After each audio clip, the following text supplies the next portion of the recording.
Among all the names that evoke the horror of the 20th century, Auschwitz holds a central place. It was not only a concentration camp, it was the heart of a machinery designed to strip human beings of their dignity, their identity, and finally their lives. For years, men, women, and children arrived in sealed wagons, unaware that their final destination was extermination. More than 1 million people died there, many without leaving a trace, others with a number tattooed as the only testimony of their existence.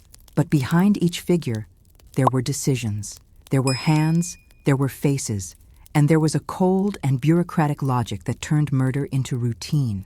This is a journey through the darkest side of Auschwitz.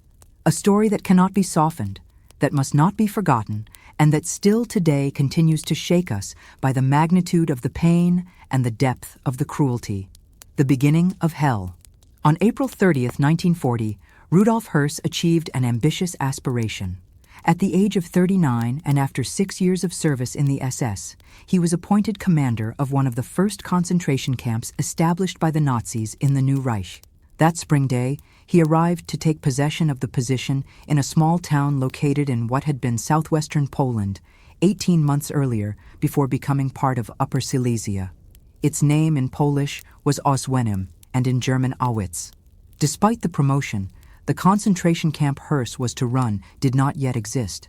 In fact, his first task was to oversee its construction from a series of dilapidated insect-infested barracks that had belonged to the Polish army. The surrounding area could hardly have been more depressing. That land between the Sauer and Vistula rivers was monotonous and had a humid, unhealthy climate. On that first day, no one could have predicted that within 5 years, that camp would become the scene of the greatest massacre the world has ever witnessed. The story of the chain of decisions that led to this transformation is one of the most terrible known to humanity, and it allows us to gain exceptional insight into how the Nazi state functioned. Adolf Hitler, Heinrich Himmler, Reinhard Heydrich, and other Nazi leaders made decisions that led to the extermination of more than 1 million people at Auschwitz. However, the mentality of lower-ranking officials like Höss also played a fundamental role in the crime.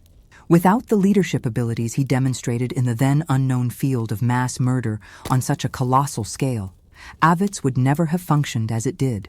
In reality, there was hardly anything exceptional about Rudolf Höss. He was a man of average height, regular features, and dark hair. Several Polish prisoners from Auschwitz confirm this impression and remember him as a calm and moderate individual, identical to the many people we pass by daily in the street without even noticing their presence. His appearance, therefore, could not have been further from the conventional stereotype of the SS monster, with a flushed face, making him an even more terrifying figure. His character and beliefs had been shaped by his reaction to what had happened during the previous 25 years of German history, the most turbulent period the country had ever known. The Auschwitz concentration camp is the synonym of the absolute evil that Nazism advocated. Jews and Roma were used as guinea pigs for the Nazis' diabolical experimentation, gassing more than 1 million people and killing by hunger, cold, exhaustion, or simply by loneliness and hopelessness. However, many prisoners resisted the total dehumanization of the camp by striving to maintain their dignity. Maintaining hygiene, writing, or drawing were acts that helped them survive. The events are recounted through the voices of those who survived the hell of Auschwitz, the unbearable silence after the murder of children, the barbarity of medical experimentation on thousands of men and women, or the struggle to survive in a camp of horror and death. Auschwitz, epicenter of the industry of death.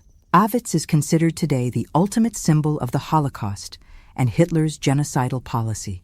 Especially from 1942 onward, it became the epicenter of Nazi crimes, a unique place where the largest deportation camp of the Nazi concentration universe and the greatest extermination center in the history of the Third Reich converged. For all these reasons, Auschwitz has become synonymous with absolute evil. As mentioned earlier, the first experience of mass murder in a gas chamber took place there in September of 1941 with Soviet prisoners of war. It was there that Jews and Roma served as guinea pigs for the diabolical experiments carried out by Nazi doctors and nurses. More than 1 million human beings from 15 European countries were gassed, and more than 200,000 men, women, and children died of hunger, cold, disease, exhaustion, and brutality, or simply of loneliness and absolute despair. Even so, Auschwitz did not begin as a concentration camp, let alone an extermination camp. Located on the outskirts of the city of Owiecim, the Polish name for Auschwitz, the camp was built in the 19th century to house immigrants from the province of Galicia, at that time one of the poorest in the Austro-Hungarian Empire, who were trying to reach Berlin or Vienna. At that time, it consisted of brick dormitories for 3,000 workers and 90 wooden barracks to house more than 9,000 laborers, along with other structures such as a chapel, a theater, a hospital. The camp's population quickly surpassed that of 2,000 inhabitants, half of whom were Jews.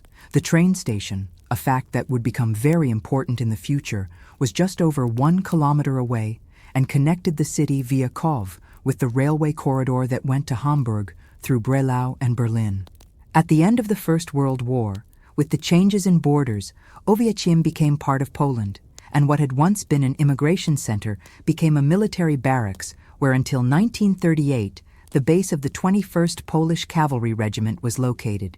The invasion of Poland by Germany on September 1, 1939, followed by that of the Soviet Union on the 17th of the same month, as planned in the pact signed by Molotov and von Ribbentrop between the USSR and Germany, would change not only its fate, but that of what would later become the Auschwitz camp. Indeed, through their respective foreign ministers who gave the pact its name, the USSR and Germany had signed a non-aggression pact on August 19, 1939, which would allow Germany to attack Poland on September 1, 1939, without fearing any Soviet intervention. A secret clause was included in the pact that foresaw the division of Poland and Eastern Europe between Soviet and German spheres of influence. According to this plan, the Soviet army occupied and annexed eastern Poland in the autumn of 1939. The Nazis felt enormous contempt for the Poles. In a document sent to Hitler in May of 1940, Himmler stated that their destiny was to be an uneducated slave people. The non-German population of the Eastern Territories should not receive education beyond primary school. The goal of primary school will only be to teach simple arithmetic, such as counting up to 500 at most, writing their name, and learning that it is God's will to obey the Germans, be honest, hardworking, and behave well. I consider it unnecessary for them to learn to read. In that document, which reflects with sinister clarity the Nazi racial ideology, Himmler goes further. Thus, Polish children between 6 and 10 years old, whose blood was considered racially acceptable, were taken from their families and sent to Germany to be educated far from their biological parents. The personal and family tragedy of those children did not concern him. It fit perfectly within Nazi doctrine, which classified and ranked human beings based on their race and blood. German repression was exerted first and foremost on the Polish cultural and religious elites. Men and women were executed, others were imprisoned, and sent to concentration camps in the Reich. However, the prisons of Upper Silesia quickly became overcrowded, and in December of 1939, the Nazi police services embraced the idea of creating a quarantine camp in that area for Polish prisoners before transferring them to Germany. The choice fell on Owiecim, that is, Auschwitz, 60 kilometers west of Kov, a zone of Poland annexed to Germany, whose facilities depended on the German army. Rudolf Höss, at that time the administrator of the Sachsenhausen camp, was tasked with verifying its viability, and he deemed the old facilities suitable, provided some renovations were made. Himmler approved his report and decided to create a concentration camp at the site, abandoning the initial idea of making it a temporary quarantine camp. Appointed commander of the new camp, Höss arrived in Auschwitz on May 1, 1940, accompanied by several SS members.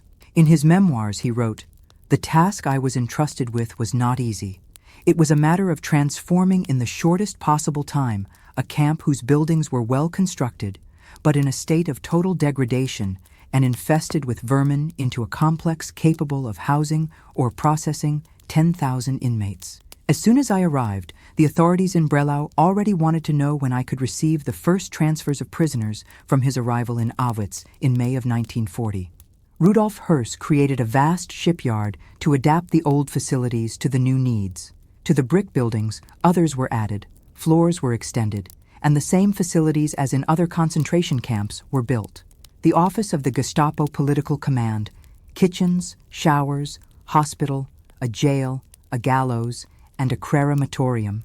Electrified barbed wire fences were erected. Roads and streets were opened. Auschwitz was transformed into an immense fortified city.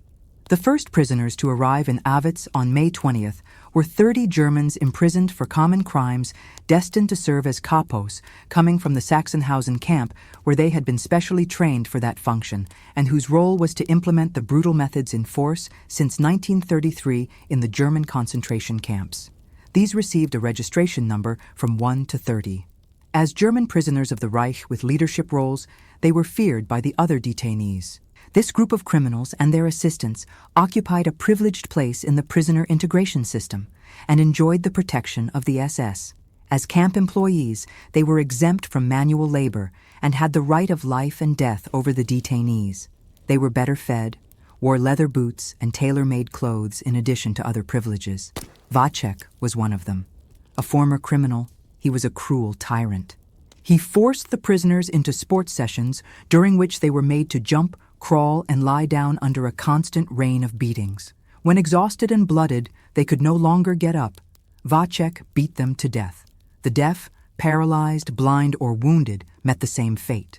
The recalcitrant were subjected to special treatment before death: suspension by their hands, tied, food deprivation in a dark cell.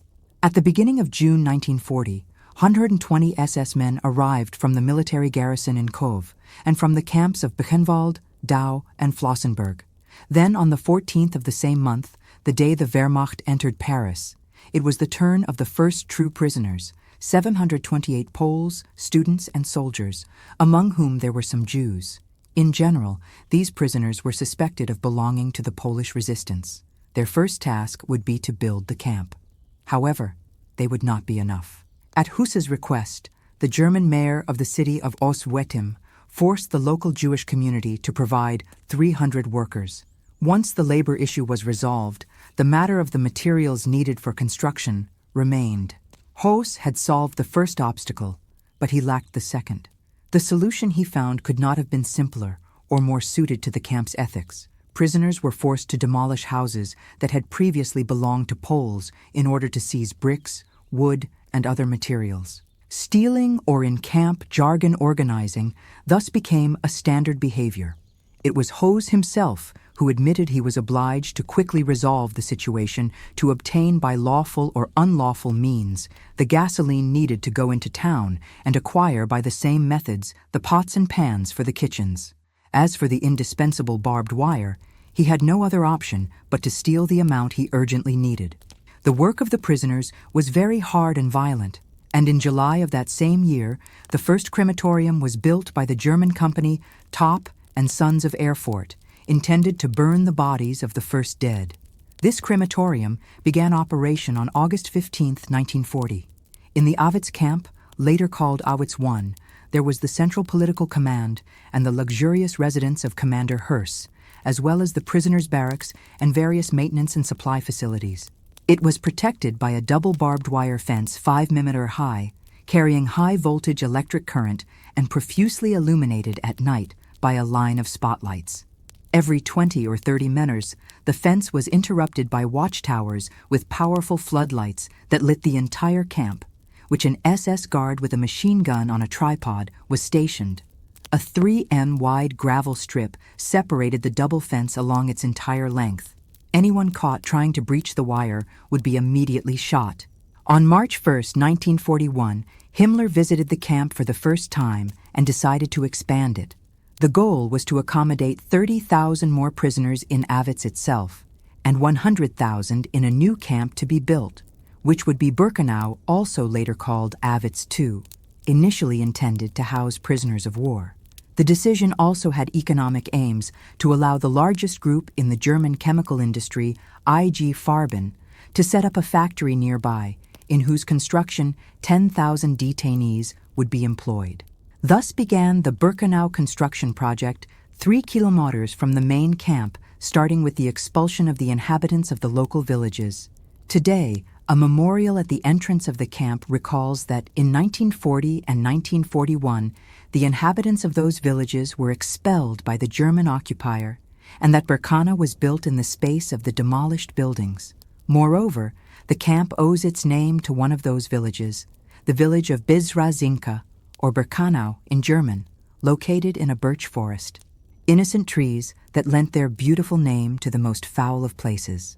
Birkenau, initially intended for Soviet prisoners of war, began to be effectively built on October 8, 1941.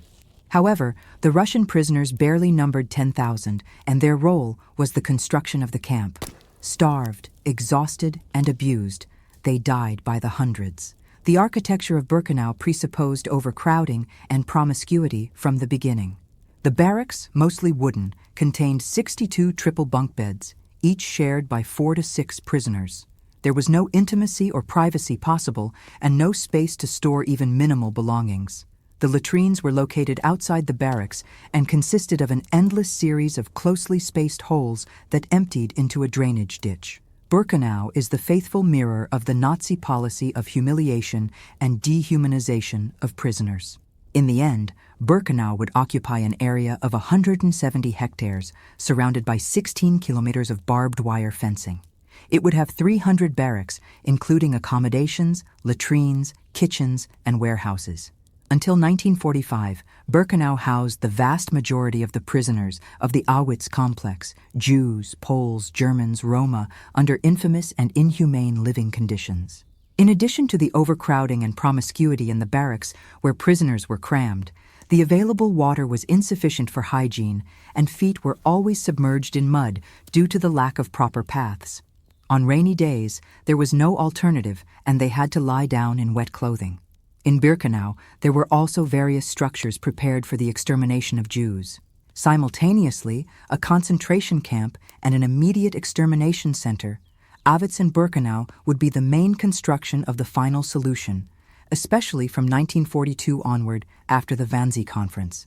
The SS in Auschwitz, the men, and the machine. One of the greatest perversities of the Nazi concentration camp system was the forced use of victims as their own executioners. Thus, in the camps exclusively dedicated to extermination, a handful of SS members was enough to fulfill the objective. It was the prisoners themselves who were obliged to ensure the functioning of the death machine. Auschwitz was, however, a complex of several camps with a dual function, which is why throughout its history the number of SS guards increased.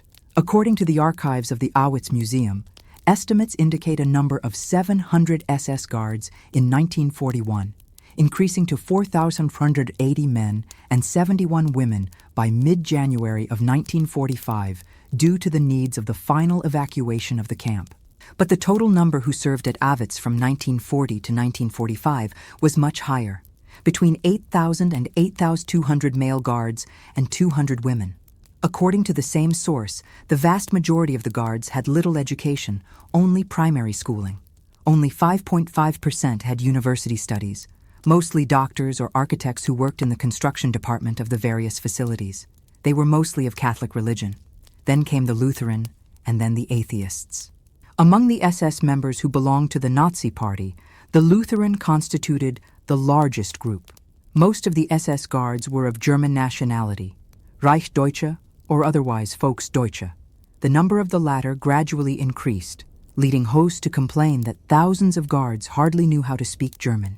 Female guards only began working in Auschwitz in 1942 with the creation of the women's prisoner camp, and also due to the increase in the recruitment of men for the combat front.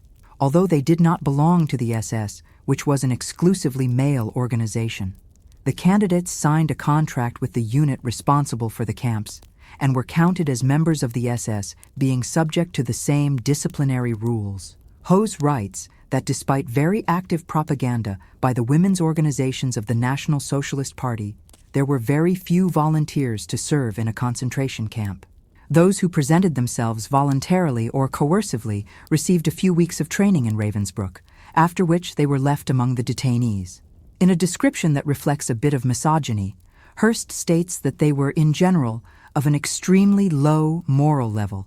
Despite merciless punishments, they stole systematically and used the female prisoners as intermediaries. The long years of Nazi indoctrination and the influence of the German militarist culture, along with the morally degrading environment of the camp, led the SS guards to a progressive dehumanization, conditioning their behavior in an intolerable way, even from the point of view of the SS themselves. Two attitudes characterized that behavior: sadism and corruption. Beyond the hunger, the cold, the exhausting labor, the lack of hygiene, and the promiscuity inherent in the concentration universe conceived by Nazism. Beyond the punishments for breaking discipline, the medical experiments on living human beings, and the gassing of victims, the guards engaged in other types of services on their own initiative. The consequences of sadism on the prisoners were irrelevant to the camp administration. In this regard, it took two initiatives: the creation of a brothel, which proved ineffective in curbing their perverse impulses, and more significantly, the replacement of the guards by the prisoners themselves in the enforcement of discipline, including beatings and other punishments. This last initiative had a profound impact on the prisoners, causing them immense anguish. The commander of Auschwitz himself confirms it. Those who were still capable of reacting felt an inexplicable pain at being treated like that by their own comrades. The brutality and parade of the guards had a much smaller effect on them than the cruelty of their fellow sufferers.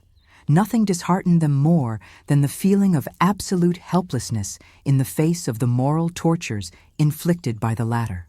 Corruption proved to be a much more complicated problem for the Nazi administration to resolve. The SS sought to convey the image of being an unblemished organization. For Himmler, an SS man could not have an ideal and at the same time line his pockets, have relationships with Jewish women, or drown in alcohol in collective orgies. Therefore, in 1941, a special court of the SS and the police was created to combat corruption, directed by Judge Konrad Morgan. Morgan managed to carry out some investigations of high-ranking SS officials, especially in Auschwitz, where he traveled in mid-1943, alerted by the discovery of a personal package sent from the camp with 2 kilos of gold from the victim's teeth. Corruption remained inescapable over the years, increasing as the end of the war and the demoralization with the prospect of Germany's defeat approached. It was widely exploited not only by the simple guards, but also by the highest ranks of the SS, although in these cases generally without criminal consequences. Moreover, the court only prosecuted overly powerful leaders as a last resort. Maximilian Grabner, Gard Palich, and Hans Allmeyer, high-ranking SS officials at Auschwitz, were some of the leaders investigated by Morgan, but without consequences. Another was the very commander of Auschwitz, Rudolf Höss, accused of having impregnated a female prisoner. Höss was even interrogated, but he was too big a fish. The court was targeted with threats, and the case duly forgotten. On July 31, 1941, Göring tasked Heydrich, chief of Reich Security, by letter to initiate all necessary preparations from an organizational, practical, and financial standpoint for a global solution to the Jewish question in the German sphere of influence in Europe. And in August of the same year, Hitler declared, "I will not rest until we also draw the final consequences regarding the Jews." Both Göring's letter and Hitler's statement, followed by many others in the same vein, denote a decisive escalation in Nazi anti-Jewish rhetoric. From the autumn of 1941 onward, Hitler's discourse became increasingly clear and threatening. Indeed, parallel to the growing impotence of the German army to defeat the Soviets, rage and hatred against the Jews, an old and always blamed enemy intensified, this time accused of acting against Germany under the Bolshevik uniform. Throughout the month of October, tirades were delivered that distilled growing hatred. On the 17th of that month, during a meal, Hitler stated that the prerequisite for any change is the elimination of the Jews. And on the 21st he warned, "By exterminating this pest, we will render a service to humanity that the German people cannot yet understand."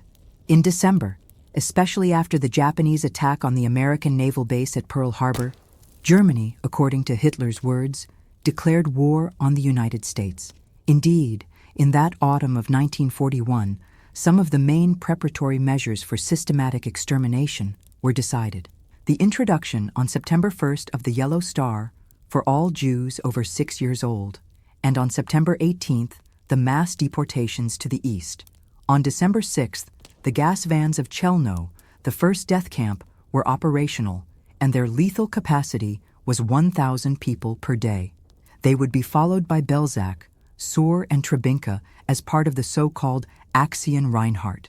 The extermination campaign, initiated with the killings of Jews and Bolsheviks, mainly by the Einatz group, was then systematically organized from the first half of 1942 through political administrative decisions ranging from the establishment of a unified command in Germany with clearly defined responsibilities, particularly with the Wannsee Conference, to negotiations with the authorities of the occupied countries. The goal was to establish an organized and effective system of deportation, selection, forced labor, and extermination. On May 18, 1942, an attack occurred in Berlin at the site of the Anti-Sieg exhibition, the Soviet Paradise. And on the 27th of the same month, Heydrich was the target, as previously mentioned, of a bombing attack by the Czech resistance, ultimately dying on July 4th. In retaliation for this attack, the Germans razed the entire village of Lidice, near Prague, where the resistance were supposedly hiding. All the men in the village were killed, the women deported to concentration camps, and most of the children sent to Chelmno and later gassed. Probably in the aftermath of these two attacks on July 3rd, 4th, and 5th of 1942, a meeting was held between Hitler and Himmler aimed at accelerating the extermination program. It was also during this period that the decision was made to transform Auschwitz into the largest extermination center of the Reich.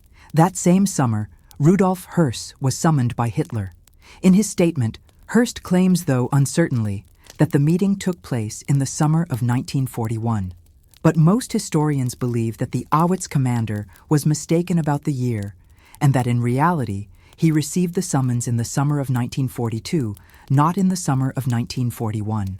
In truth, as we have just seen, the concrete decision to exterminate all the Jews of Europe was only made during the autumn of 1941. Höss writes, "It was in the summer of 1941 when I was suddenly summoned to Berlin by the Reichsführer SS through one of his adjutants. Contrary to his habits, he received me alone and declared the following: The Führer has given the order to proceed with the final solution of the Jewish question. We, the SS, are responsible for executing this order. The extermination centers already existing in the Eastern Zone lack the means to carry out the large-scale actions that are planned. Therefore, I have chosen Auschwitz for this purpose. First, because of its favorable location in terms of transportation, and second, because the site intended for such an operation can easily be isolated and concealed in that region. A hard and arduous task awaits you to which you must fully dedicate yourself and ignore the difficulties that lie ahead. The details will be communicated to you by Banan, who will meet with you shortly. The participating administrations will be informed by me at the necessary time. You must maintain total silence about this order, even with your hierarchical superiors. After your conversation with Eichmann, you will immediately send me the plans of the proposed facility. The Jews are the eternal enemies of the German people and must be exterminated. All Jews we can lay hands on must be annihilated without exception, starting now during the war. If we do not succeed in destroying the biological foundations of Jewry today, the Jews will later annihilate the German people." Eichmann traveled to Auschwitz in August. Together with Höss, they discussed the plan they were going to implement, beginning with the extermination process. Eichmann explained that the only possible method was gas. The inclusion of women and children in the liquidation plan made the shooting method too costly for the SS carrying it out. After studying the different types of gas that had already been used in vans and in the extermination of the disabled, they agreed on the use of a more practical gas, Cyclone B. Who were the prisoners of Auschwitz? Here live the dead, read an inscription engraved on a prisoner's barrack. In reality, in the universe of concentration camps created by the Nazis, the prisoners were an army of slaves in striped uniforms whose function was to work for their own destruction. In the diabolical cauldron of Auschwitz, the deportees were manipulated and conditioned by the Nazis, who forced them to collaborate in the execution of their own death. For the prisoners, the impact upon arrival at the camp was terrible. The sinister appearance of the barbed wire fences, the diabolical vision of flames rising from the crematoria, the nauseating smell of burning flesh and hair, all that accompanied by the brutality with which they were received, the violent and immediate separation from their relatives, the ignorance of what awaited them, turned the prisoners' arrival into a nameless nightmare. All the survivors speak in their memoirs of that terrible initial shock, due to which, in the face of the deafening noise of the SS shouts and the threatening barking of the dogs, in the face of beatings and the blinding light of the spotlights, they remained stunned, brutalized, and unresponsive. Arrival at the camp represented a radical break, the crossing of a border, the entry into a totally unknown, unexpected, and unpredictable universe. After the initial selection, children, the elderly, and the sick, or those deemed unfit for labor, were placed in the line on the left and immediately killed in the gas chambers. The others were placed in the line on the right, and their end was postponed for a few months. It is said that among the 500 men, women, and children who arrived in a transfer to Auschwitz, only 96 men and 29 women were chosen for labor. The number selected for the right column depended not so much on their physical condition as on the momentary needs of the camp or the available space. These were then forced to walk to the main camp, Auschwitz I, or to Monowitz, Auschwitz III, where they were made to undress in front of one another. Then came disinfection, shaving of the entire body from head to toe, including the most intimate areas, showering, and clothing distribution. Next, the prisoner was registered on a form with their personal data, which would later be sent to the political department of the camp and copied in 15 copies for the various sectors. Finally, a number was assigned that would replace their name throughout their stay in the camp. Except for the German prisoners of common crime transferred from other camps to serve as karos, the first inmates were Polish males who would make up the largest contingent of Auschwitz prisoners until the beginning of 1942.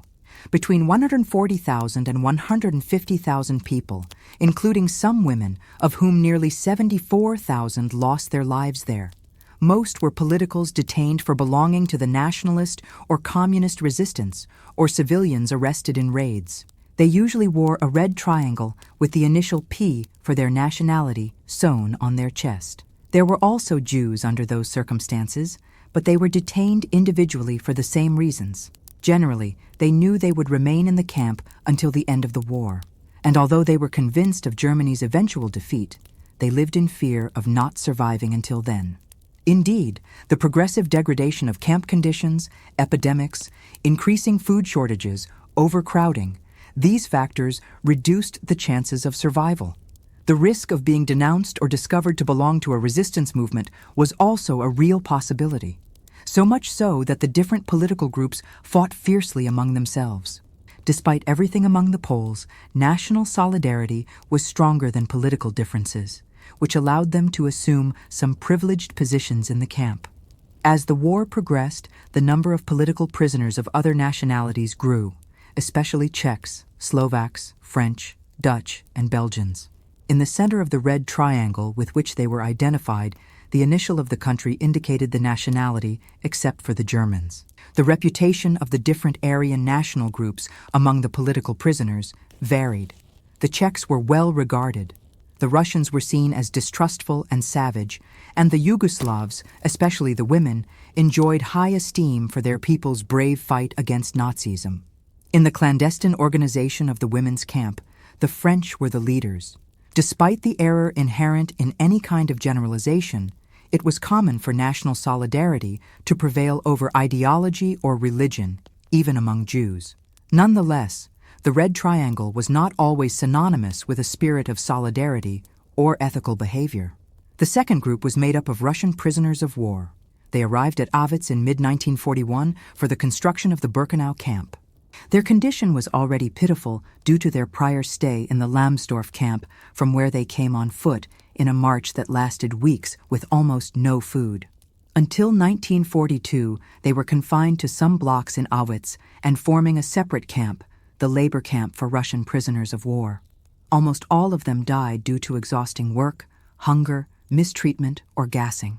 Huss himself confessed that the physical state of the Russians was so deplorable that they no longer showed any reaction. They wandered aimlessly with no expression on their faces. They hid in any corner to chew on anything edible they happened to find, or to die in silence. The third group, which bore the green triangle, was composed of professional criminals, former prisoners, and repeat offenders. They frequently performed functions related to assigning other prisoners. The choice of murderers, thieves, traffickers, and sadists for this type of duty was not unrelated to the worldview that prevailed in the Nazi concentration camp universe: the eradication of all established moral precepts. For the Nazis, beating a detainee to death was not a crime. It was simply recorded that such and such number had died. The cause of death was entirely incidental. Himmler constantly insisted on the idea that compassion was a betrayal of SS ideals. Another group was composed of the asocials identified by the black triangle, women involved in prostitution, mostly Germans, lesbians, and vagabonds. In the women's camp, it was not the Greens, that is the criminals, who dominated, but the associates, almost all German. They were usually block leaders. There were also some Polish women. Unlike the camps of Dau and Sachsenhausen, where homosexuals and Jehovah's Witnesses were numerous, in Auschwitz they formed relatively small groups. Homosexuality in Germany was severely punished by the Nazi regime, and male homosexuals were considered enemies of the state, which explains their greater presence in the re-education camps created after 1933. From the beginning, homosexual prisoners had their own insignia, a pink triangle. Female homosexuality was not attributed the same importance. Lesbians were included in the asocial group and wore the same black triangle. From the Nazi point of view, women were mere reproducers in the service of multiplying the race, and their personal choices were completely irrelevant. It is estimated that in Germany, around 50,000 homosexuals were arrested, and of these between 10,000 and 15,000 died in the camps. And the last group of prisoners who passed through Auschwitz were mostly Jews. From 1942 onward, Jews constituted the main group of Auschwitz-Birkenau and the only one destined for total liquidation. They were marked by two yellow triangles forming the Star of David with the initial of their country of origin. The selection of those to be immediately killed was carried out by SS doctors on the arrival ramp at Birkenau, the Udenramper, which began on July 4, 1942, with a transport of Slovak and ended in November of 1944 with the final gassing of 500,000 Hungarians on the Barnramper, expressly built for that purpose. In general, the SS considered that Jews ceased to live the precise moment they descended from the wagons upon arrival at the camp. All humiliations, all violence by the SS and the Kapos were thus legitimized. As already mentioned, around 100,000 Jews perished in Auschwitz-Birkenau, including hundreds of thousands of children. But what makes the murder of the Jews unique is not the number of victims, but the intent of the perpetrators. Only in the case of the Jews did the Nazis plan the physical elimination of every man, every woman, every child. All other previously mentioned groups were targets of Nazi terror, but only the Jews were destined to disappear from the face of the earth. Once again, it is the Auschwitz commander himself who confirms it in his memoirs. The hierarchical positioning of the triangles reflects the ideological priorities of the SS, which were often internalized by the prisoners themselves. This identification, often unconscious, made the color of the triangle a highly effective agent of social classification. The result was a stratification of the prisoners from top to bottom that ensured the effective functioning of the principle of divide and conquer, essential in the space of the Nazi concentration camps. The status attributed to triangle bearers sometimes differed from camp to camp and from period to period. Nonetheless, those generally at the top were the bearers of red and green triangles, that is, political prisoners and criminals. The lowest category in the hierarchy was always occupied by those who bore the yellow triangle, the Jews. Just above them were the bearers of black triangles, the asocials, and then the bearers of purple triangles, Jehovah's Witnesses, potentially in a better position. While common criminals were there for their crimes, German political prisoners for their opposition to the regime, and Aryan prisoners from other nationalities for more or less proven opposition to the German occupation. Race was the only criterion for Jewish prisoners from all countries under Nazi rule, including the Roma. the most infamous medical experiments of Auschwitz. The practice of medicine in Hitler's Germany constitutes one of the darkest aspects of Holocaust history. The Nazis assigned doctors a central role in the extermination program. They not only actively participated in the so-called merciful death, that is the T4 program, murdering people whom Nazism considered unworthy of living, but they were also the ones who, when victims arrived at concentration or extermination camps, selected who would die immediately and who would still contribute a little longer to the German war effort. It was also doctors who, despite being bound by oath to save human lives, carried out the most heinous pseudo-scientific experiments on children, women, and men to whom the right to life and physical integrity was simply denied. The adult euthanasia program also began in 1939. All persons with incapacitating conditions were murdered in gas chambers and burned with the complicity of the medical profession. Death certificates listed false diagnosis according to the age and previous symptoms of the victims. Finally, patients with minor deformities, moderately senile individuals, war amputees, difficult children, and other similar cases were also selected by doctors to be subjected to euthanasia.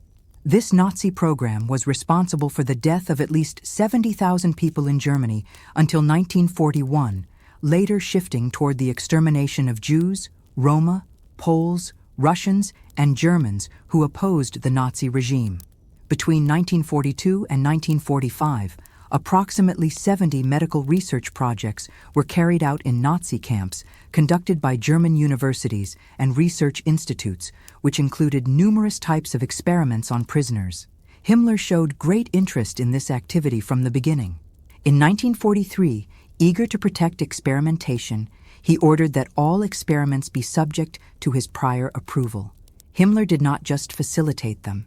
He closely followed their development, studied the results, and even suggested some improvements. But above all, he protected the doctors, assuming responsibility for their actions, and did not hesitate to contradict potential critics, considering them traitors. Approximately 200 doctors were sent to the concentration camps. Their work involved directing the selections and participating in medical trials. Phenol injections directly into the heart or intravenously to prolong agony. Typhus virus inoculations, eye injections to change color, sterilizations, castrations, subcutaneous injections causing painful tumors, experiments on muscle tissue transformations due to malnutrition. These were some of the pseudo-scientific tortures inflicted on men, women, and children in total and absolute violation of the medical ethical code. Many experiments were intended to justify and apply racist theories through biology and promote the supremacy and multiplication of the Aryan race. Thus, for example, 40 Roma were subjected to experiments to prove they had different blood. 150 Jewish men and women murdered in Auschwitz were used so doctors could study the peculiarities of their skulls. As part of the racial struggle, experiments were also carried out on dwarfs and twins. Other trials aimed to develop survival mechanisms in extreme conditions of high altitude, freezing temperatures, or seawater absorption. Vaccines and medicines were also tested to combat contagious diseases, wounds, or inhalation of chemical gases. A series of experiments aimed to discover the fastest and most effective method of taking human life, from the complete sterilization of women to chloroform injections into victims' hearts and the use of Cyclone B gas. All these experiments, which involved unbearable suffering, were conducted on human beings and evidently against their will. Among all the SS doctors who worked at Auschwitz, one name left an indelible memory among the survivors: Isef Mangala, chief doctor of the camp, better known as the Butcher of Auschwitz, or even as the Angel of Death. From 1943 until the evacuation of the camp in January of 1945, he was responsible for the deaths of approximately 400,000 people. It was he whom the deportees encountered when they got off the wagons, directing the initial selection with a whip in hand. They would face him again in partial selections when, with a careless gesture of his index finger, he pointed to the victims while whistling an aria from Tuska. But in reality, Mangel, a doctor in medicine and philosophy, did not limit himself to selection, according to Dr. Miklos Nisli, who arrived at Auschwitz in May of 1944. deported from Hungary with a group of prisoners composed of 26 doctors, 6 pharmacists, and their respective relatives. As soon as the transports arrived, several guards walked along the lines of prisoners looking for twins and dwarfs. Some others, believing they would be treated better, handed them over without hesitation. They were unaware that they would soon die at Mangala's hands. That is why, as soon as he arrived, Mangala separated the dwarfs and twins on the ramp. With the same goal, he placed them in the line on the right and had them taken to the barrack of those who were not yet going to die, where they received good food and hygiene conditions to ensure that there was no chance of one of them falling ill, and consequently dying separately. They had to die together and in good health. Convinced that he had been chosen to discover the cause of multiple births, Mangala would spend hours at the microscope and the dissection table with his coat and hands covered in blood, obsessively examining and comparing. The screams of the victims, the black smoke from the crematoria, the smell of burning flesh did not bother him. After each selection, Mangala returned to that human hell in whose environment he felt at home. Among wrongdoers and criminals, the most dangerous type is the criminal doctor, writes Niesli. The lives and deaths of hundreds of thousands of people were in his hands, and he did not hesitate to use his power according to his criminal vision of humanity. The testimony of Miklos Niesli, written in 1946, is exceptional. Appointed by Mangala as chief physician of the crematoria, Niesli was, as he himself states, an eyewitness and involuntary participant in the work of the Auschwitz crematoria, in whose flames more than 1 million human beings disappeared. Despite being a prisoner, Niesli's situation was far from that of the other detainees, not only because his personal conditions in terms of food, clothing, and comfort in the camp were completely different, but especially because of the function he performed, dissecting the dead and identifying pathologies. Moreover, as the chief doctor of the crematoria, he depended exclusively on Mangal's direct orders, and so he came to live and work at the center of the Nazi extermination machine.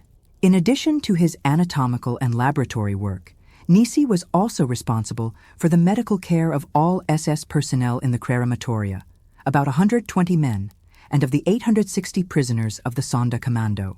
He was allowed to circulate through the 4 crematoria from 7 a.m. to 7 p.m. One day, Niesli received the medical records of 2 small twins in a coffin. In his accounts, he says, "I lifted the lid. Inside were 2 two-year-old twins. I ordered 2 of my men to place the bodies on the dissection table, which was located inside the crematoria. I opened the records and examined them. Thorough clinical analyses accompanied by X-rays, descriptions, and drawings that indicated the different characteristics of those 2 small beings from a scientific point of view. Only the pathological report was missing, and my job was to produce it. The twins had died at the same time, and now lay side by side on the dissection table. They were the ones, or their little bodies, that were to solve the secret of reproduction of the race, to take a step forward in discovering the secret of multiplying the race of the superior beings destined to rule. That was the goal. In the future, every German mother should carry in her womb the greatest possible number of twins. The project conceived by the theorists of the Third Reich was utter madness, and those experiments were entrusted to Dr. Mangala, chief physician of Auschwitz KZ, the famous criminal doctor. The immediate objective was the production of pure Germans to replace the Czechs, the Hungarians, and the Poles, all condemned to destruction. The next day, while dissecting the bodies of 4 pairs of Roma twin children under 10 years old, Niesli made a discovery that horrified him.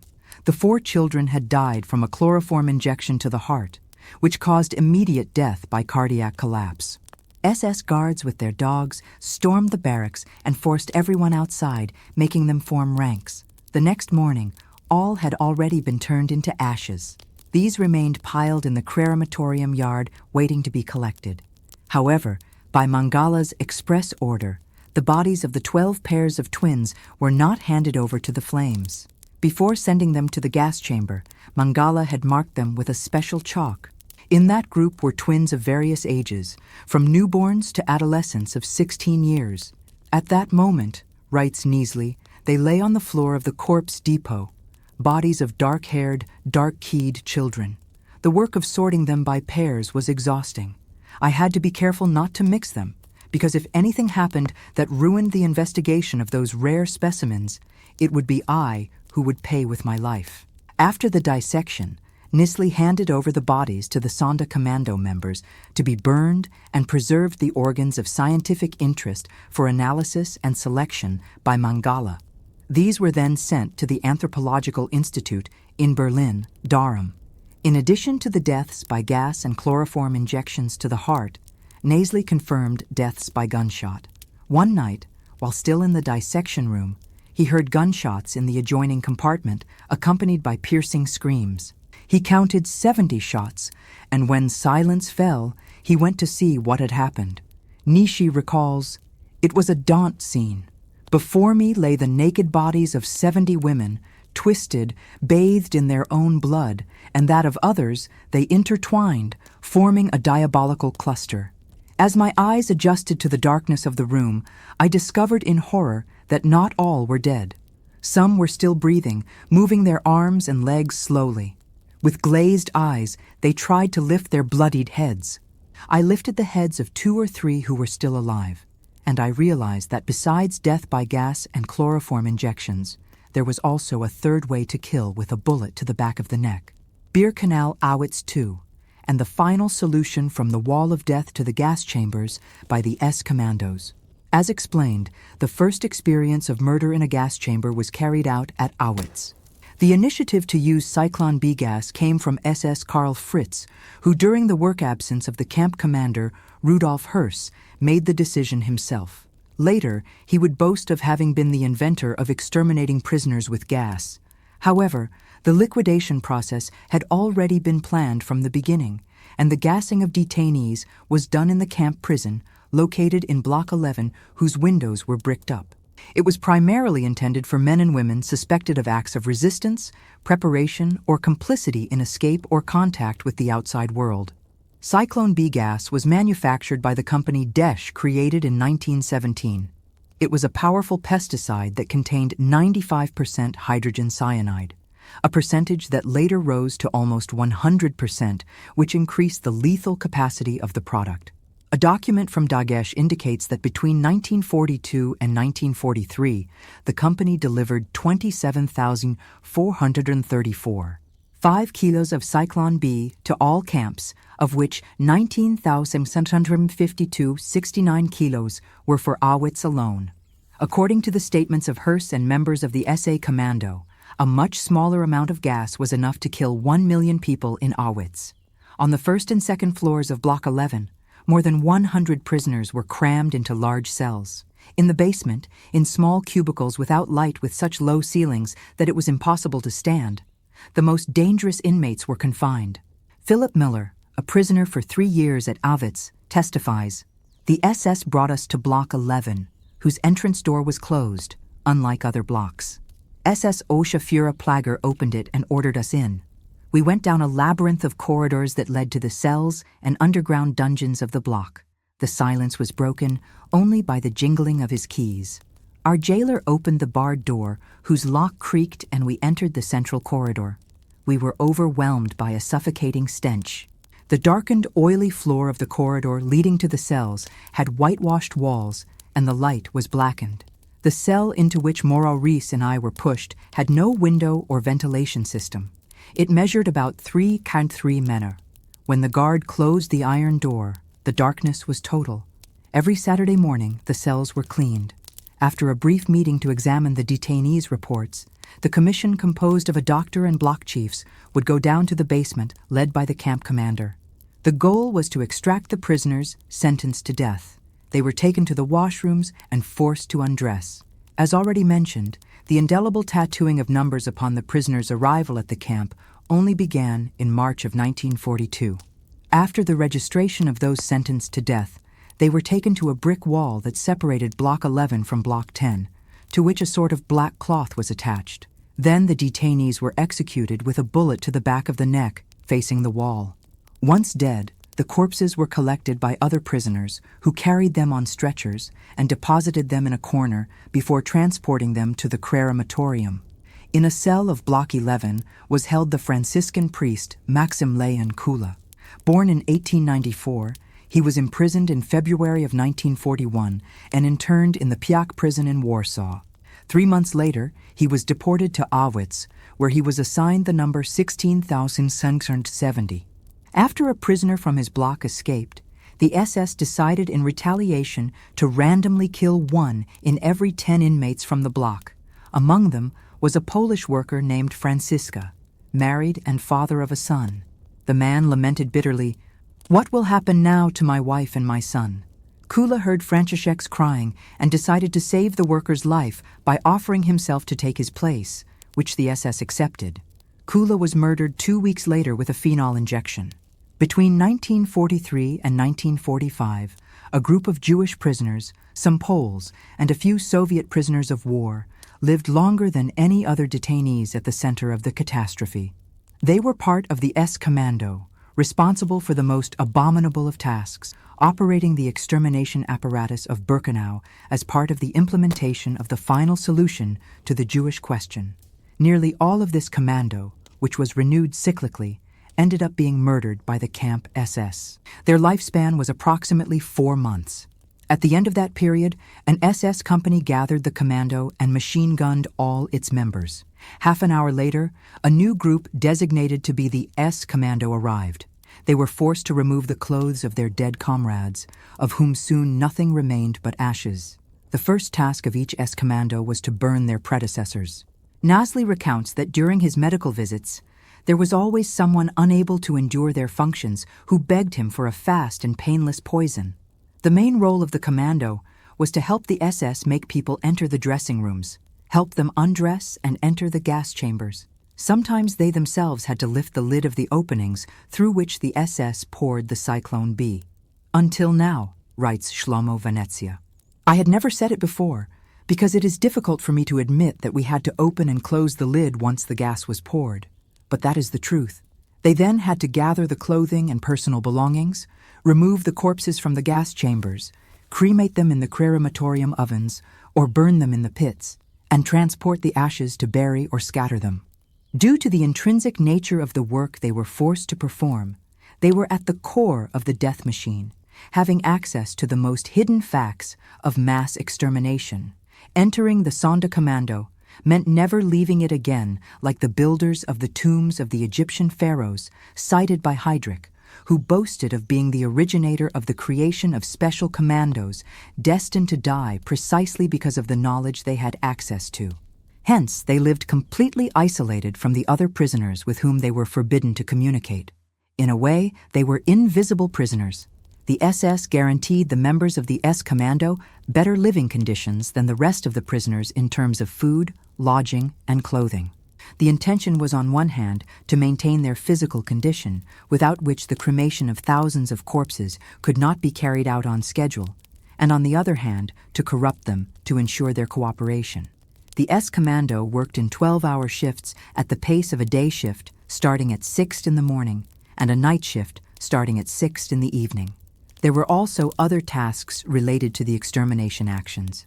They assisted on the ramp when the wagons arrived and transported the corpses they found there to the crematoria. When the newly arrived group was small, people were executed directly with a bullet to the back of the neck and not with gas. The S-Commando was responsible for holding them during the execution and taking them to the crematorium. Another group of about 15 members of the commando had the function of cleaning and drying the hair already cut from the women. Others crushed with a wooden mallet the human bones that the fire had not been able to destroy, in order to reduce them to powder. The S-Commando also destroyed books, identity documents, and other personal objects that the camp administration considered unimportant. The final task, the few men who remained in the S-Commando were forced to carry out from November of 1944, was to erase the evidence of the crime. They demolished the walls of Crematorium 4, burned during the revolt of October of 1944, dismantled the ovens in Crematoria 2 and 3, opened holes in the walls to later destroy them with explosives, transported the ashes to the streams, and flattened the ground of the pits where they had burned and buried corpses. Throughout all stages of their work, the Sonderkommando was strictly monitored and controlled by SS members with the help of the capos. They were required to behave in a way that would dispel the suspicions or doubts of those condemned to death. That is why they were usually recruited from the same transports destined for the gas chambers, so they could speak the same language as the condemned. They were forced to hide from the victims the fate that awaited them, and even to spread false information, at least in the presence of the SS. Sometimes the Sonderkommando prisoners secretly warned other detainees of the danger they were in. But when discovered, they were punished with a horrific death, usually being thrown alive into the ovens. Francesc Piper, scientific director of the Auschwitz Museum, writes that members of the Special Commando were recruited without knowing the task they were to perform in a deception maneuver. They were asked their profession and promised work in better conditions than the other detainees. But despite eating and sleeping better, all its members were repelled by the work they were forced to carry out and were fully aware that they were contributing to the acceleration of the extermination of their brothers. That is why, Piper continues, for all the prisoners of the S-Commando, this task first caused a psychological shock that later provoked depression and sometimes led to suicide. That was the case of Menachem Lichi from Greece, who on May 18, 1944, threw himself into the fire along with the corpse he was transporting. A German sergeant named Grinberg executed him with a bullet to the head to spare him the suffering. Shlomo Venezia, deported at the age of 21 from Thessaloniki to Auschwitz-Birkenau on April 11, 1944, also states there is nothing harder than leading people to death. The first 10 or 20 days, I was in a constant state of shock from the enormity of the crime. Then I stopped thinking. Every day I preferred to die, and yet every day I fought to survive. Despite the initial shock, a part of the detainees in the Special Commando ended up getting used to it, becoming indifferent to the fate of those whose deaths ensured their own lives. But for the majority, including some practicing Jews, their work was a constant torture that would only end with their own death. They suffered with the victims, often family and friends, and the feeling of guilt tormented them permanently because they knew they were accomplices, albeit forced, in the crime against men, women, and children, the vast majority of their own people. When they encountered relatives or acquaintances, the members of the Sonderkommando incinerated them separately, collected their ashes in individual cans, and inscribed the name of the deceased, the date of birth, and the date of their murder. Then they buried the cans and, whenever possible, prayed the Kaddish, the Jewish prayer for mourning. Some of these men clearly saw that the bond that linked them to humanity was condemned and that the only way out was rebellion. Also exposed to the process of gradual elimination, they were aware that they had extremely limited time. Thus, they conceived a plan unique in the history of the camp that led to a general uprising. Faced with successive delays imposed by the central resistance of the camp, they carried out a desperate revolt. More than 400 members of the S-Commando were killed, and the revolt did not manage to stop the extermination process. But it demonstrated that those men still retained within themselves the strength to say enough. The last gassings in Birkenau, Auschwitz II. In the autumn of 1944, Mengele decided to liquidate Sector B1YC, where the Hungarian women were held. Every night, writes Miklos Nasli, 50 trucks transported the victims, 4,000 per night, to the crematoria. A Dant vision. Those trucks in caravan with their headlights probing the darkness, each carrying a human load of 80 women who filled the air with their screams or who simply remained seated and silent, paralyzed by fear. In a slow procession, the trucks arrived and unloaded the women, already completely naked, near the stairs that led them to the gas chamber. From there, they were quickly pushed down. The camp's prisoners lived for 4 months in the shadow of the crematoria gates. It only took 10 days for 45,000 tormented bodies to pass through them and leave behind their souls. Over Camp C, whose fence had enclosed so many tragedies, a cell silence fell. The last gassing in Birkenau took place in November of 1944. The Soviet army was approaching quickly, and the SS's nervousness grew proportionally. Every day, not only human lives burned in the crematoria, but also files, lists of names of the dead, indictments, and all types of documents. At the end of November, crematoria 2 and 3 were dismantled, and the selections continued to be carried out within the Sonderkommando ranks. Only about 100 detainees remained in the Special Commando. Among them, Muller, although without the slightest hope of survival, even more so, because the source, if not of survival, at least of the prolongation of their lives, had also ended the belongings of the dead that they managed to steal and which they used to bribe and corrupt the SS.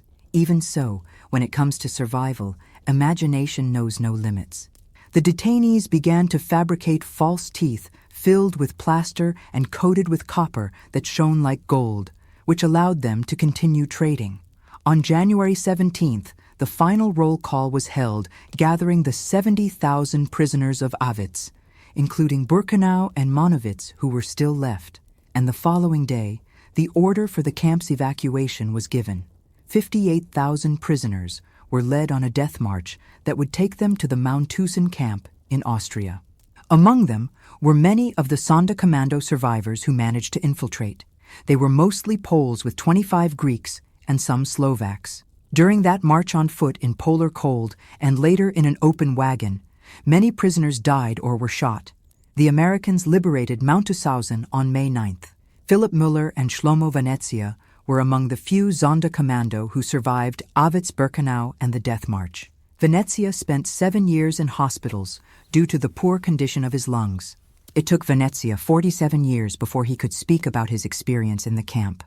Only then was he able to tell his wife, with whom he had children. The secret remained within him. Like the memory of the camp, one never truly leaves the crematorium.